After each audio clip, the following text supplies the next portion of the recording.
Layups are amazing in 2K24, but they are way different than previous 2Ks. So I put together this beginner's guide to layups. So first, go over to your options. Scroll down to settings, then scroll down to shot feedback. Make sure shot feedback is on all shots. Then you want to go to controller settings. Scroll down to shot time and make sure it's on shots and layups. Then go down to layup meter and make sure it's off. You don't need it this year, I promise. Second, we must establish that there are different layups with different purposes. Scoops are fast and good when you have a small open space to the side of the basket. So the way to do the scoop is you want to run kind of to the side of the basket, and whatever hand the ball is in, you basically want to hold the right stick to that side, directly to that side. So like it's in the right hand, you want to hold the ball directly to the right while running at a little bit of an angle. You see I get the scoop animation right there. It's good for like a small amount of space, right? You have a little opening and you just want to get it up fast, right? Like that one was kind of like a weird angle. I didn't do it at the right time, so it wasn't a scoop. And you're gonna run into that. Scoops aren't super reliable for me this year, so I don't use them a lot, but they're really great. You're gonna notice once you like beat the defender, like right off a move, like boom, look at that. That's a beautiful scoop. If you can get that scoop animation a lot, that's a winning animation. Floaters are good for when defenders are sagging off of you. And the way to do a floater, same thing it's always been in previous years. You want to let go of sprint and you want to hold down on the right stick.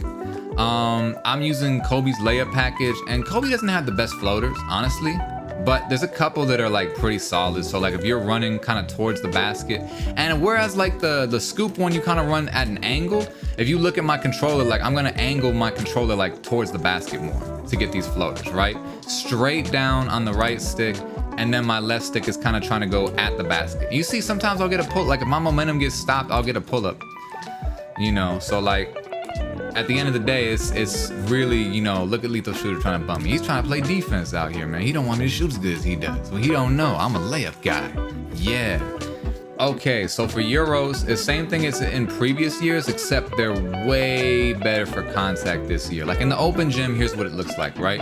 You want to hold sprint and then right, then left. The ball's in your right hand. And you're basically going like, you're gonna go right, left, or left, right? And that's the trick to do it. And then you hold whichever side you land on. So if you flick right, then hold left, or flick left and hold right. And you watch my controller cam right here. I'm gonna put my left hand, I'm gonna Euro to the right, I'm gonna flick left and hold right. And that lady just bumped me so I couldn't get it. Watch this, flick left, hold right, I'm gonna just time it through the shot, right? So this one really, you can hold sprint too. You don't have to let go sprint. You can hold sprint for this one. Whereas the floater one, you want to let go of sprint. With or without sprint. So you can really choose how fast you choose to attack. This out of the burst, boom, green. Reverses work shielding the ball from the defense using the rim. And so like reverses, exact same they've always been in previous years. You can hold sprint and you can hold the right stick towards the baseline. However you're running, hold it towards the baseline, and I always keep my settings on absolute. So if the ball's in my right hand, I'm holding the stick to the right side. The ball's in my left hand, I'm gonna come to this left side now. I'm gonna hold the stick to the left, the right stick to the left. You can see on the controller cam, it's right there. Hop steps are great for crackhead dribbling. And I'm gonna do way more on this in future videos, honestly. But just know that like you can hit square to do a hop step. All right, we're gonna talk more about the crackhead dribbling aspect of that in like more advanced layup tutorials, because they're gonna need like dribble tutorials with it to really understand what I'm talking about. But you can just tap square while holding sprint and you get that animation. And just understand that like it's the hop step is gonna be like a rhythm breaker layup, right? It's the change up of layups in the NBA, right? You know, in baseball, they throw the fastball, throw it as fast as they can, and then every once in a while they throw a pitch way slower just to get the cadence to be different.